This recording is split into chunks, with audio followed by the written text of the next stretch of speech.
Good morning, World History CP students. This is Mr. Fogowski. I apologize that I'm unable to be with you this morning, but I want to make sure that we don't fall behind in terms of scheduling. So we're going to continue to plug on with the revolution in Russia. And yesterday, if you recall, we talked about the Romanov dynasty, how the series of rulers over a period of roughly 300 years had led a lot of progress and reforms throughout Russia. And that all sort of changed when Alexander III came into power. He starts persecuting Jews. He's much more strict in terms of censorship. And really, it's a step in the opposite direction in a way that Russia was progressing. Even in the 1860s, Russia is slow to industrialize, which is really important for any country to be modernized in the global economy that's beginning to eventually become what it is today. But of course, once it finally comes to Russia, as we know many of the problems of industrialization, which we know what happened in Great Britain and France and so forth, that people are being taken advantage of, and eventually they are attracted to this idea of communism, where the dictatorship of the proletariat, the working class, would eventually rule the country. And so as a result, you have a faction group led by Vladimir Lenin known as the Bolsheviks, who are going to seek to implement communism into Russia. Now, some of the long-term causes, again, as we talked about yesterday, the Russo-Japanese War, losing that chunk of land to Japan, was particularly humiliating. And then, of course, you had the Bloody Sunday, where factory workers, roughly 200,000, were protesting poor wages, poor working conditions, and despite their peaceful protests, Tsar Nicholas II's generals and troops fire upon this peaceful crowd. But probably the number one cause is World War I, because again, Russia is very, very unprepared for war. They suffer devastating losses, and we said that, even going to battle, maybe only 10% or 20% of your regiment would have weapons. And the answer would be, if you didn't have a weapon, well, wait for somebody to die and then take their weapon.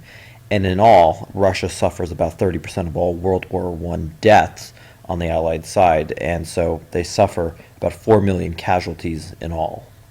So continuing on, one aspect that really wasn't looked at too heavily in class yesterday was the effect on the peasantry. About 90% of them are tied to the land. They have some type of servitude similar to feudalism. And really, you just have a very small number of upper class people who hold most of the wealth and the power. And that's similar to the Industrial Revolution, as we've seen in Great Britain, where you have a small percent that have a lot of the wealth, have a lot of the power, have more of the control, and then you basically have everybody else. And if you look at this particular depiction, this was a depiction of what was known as the Volga barge haulers. In that, if you think of the barge as Russia, the ones that are really pushing Russia forward are not really these people who are in the upper class who have the power. It's really that Russia is being supported, and really we see these peasants being taken advantage of, rather, again, mainly by the peasants who are basically pulling Russia forward slowly, of course, and you see sort of the ramifications and sort of the effect on the average peasant. So as a result, what's going to happen is eventually a lot of the discontent from World War I, as well as other contributing causes that we've just talked about, will erupt into protests over a lack of food. Think about how food has always been a common occurrence with revolutions, especially in France. Now, this is called the March Revolution, but in Russia it's also dubbed the February Revolution, because the Russians were working off of a different calendar. But nevertheless, as a result of the lack of food, protests begin to literally explode into a huge uprising. Again, when your basic needs, such as food, are not met, it only makes sense that this is going to lead to uprisings and unrest. Now, what's interesting in this case, unlike Bloody Sunday in 1905, the Russian army actually refuses to shoot at demonstrators and actually joins forces with the local protesters. And just like that, Tsar Nicholas II abdicates his throne. He literally gives it up. And after 308 years plus of the Romanov dynasty being in power, just like that, it's over. And as a result, the new government that's going to be situated is known as the Provisional Government in 1917.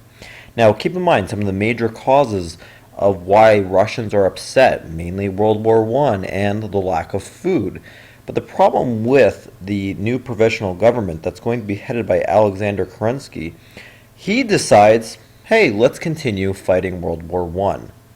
And as a result, peasants, city urban workers are very angry. It's probably the biggest mistake that Kerensky can make by keeping Russia in the World War I, where there's not enough supplies. Men who are being sent to the front lines don't even have enough weapons and ammo. So as a result, this is a very weak government. In response to this weak provisional government, we have what are known as Soviets, otherwise known as local councils. And these actually had a lot of power in terms of organizing workers and peasants' needs, unlike Kerensky. So again, a lot happens as a result of the February/March Revolution. Nicholas II abdicates, and we have a new provisional government. And that again is very weak, and sort of the really dumb decision, for lack of better words, is the fact that Kerensky continues to have Russia fight in World War I. If you look on the right-hand side here, this was actually a room that Nicholas II and his family was actually executed in about a year later. And this is as photography is coming about and becoming more popular. But nevertheless, his family was executed because he would be a threat to any future government leader that, people who were once loyal to Nicholas II might eventually want him back on the throne. So by executing not only him, but including his children, you also prevent his children, who some might say should eventually become the ruler. You're eliminating all of that. So the Romanov dynasty is completely eliminated in 1918. And for our last slide, the Bolshevik Revolution, otherwise known as the October or November revolutions, again, because of the Russian calendar is a little bit different at this point, that's why you have different terms that refer to these different events. But think back to our notes the other day with Vladimir Lenin, who is leading the Bolsheviks. And the problem is, because he was a threat to Kerensky as well as even Tsar Nicholas II, he's going to be exiled. But what's interesting is that Germany is going to secretly arrange his return to Russia. Now, the reason why they're going to secretly arrange his return is because Russia and Germany are fighting against each other, along with many other countries in World War I. Germany is hoping that Vladimir Lenin, if they return him back to Russia, will help overthrow the government and get Russia out of the war. Because at this point, Germany is fighting a war on two fronts, both on its eastern and its western front.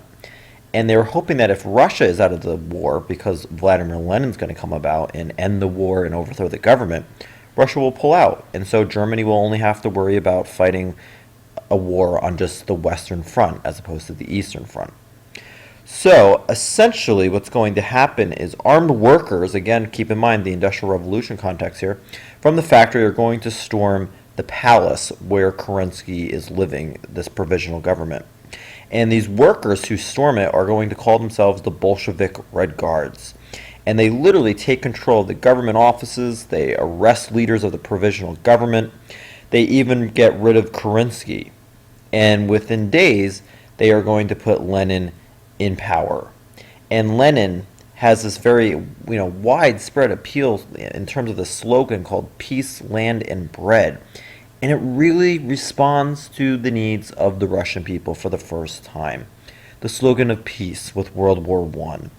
The fact that you had 90% of peasants in Russia tied to the land, that no longer do they need to be tied to the land, they can now own land. And then the most important need, in terms of short-term needs, is bread, right? Because there's a lack of bread. So peace, land, and bread, three important things that all Russians want. And wow, does Lenin gain popularity. Within days of Lenin coming to power, He orders farmland that was once privately owned to be distributed to all peasants, and all workers are going to now be given control of factories. This is communism in its work. Now you have communal ownership. One other thing that he does, to no surprise, he's going to pull Russia out of World War I. And unfortunately for Russia, it does have to surrender quite a bit of land to Germany in the treaty that it eventually signs.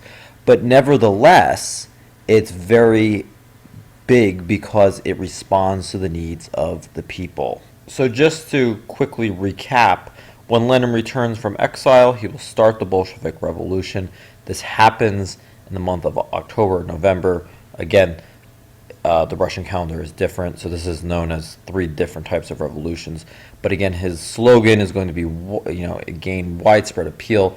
And once the Bolsheviks are in power, we're going to see land being distributed to all peasants, factory giving control to the workers. So a number of changes that would respond quite well to the needs of the people at this point in time. So that's going to conclude today's notes. Of course, they're available on the website should you need to consult them. And for the final thing that I'm going to ask you to do is to read pages 718 to 723 in your world history textbooks on the side of the room and answer only questions 3, 4, 5, and 6. Please make sure they are completed in full sentences. And this should be turned in at the end of the period. Should you have any questions, feel free to email me at kfulkowski@vtsd.com. Okay, thank you very much and have a great Thursday.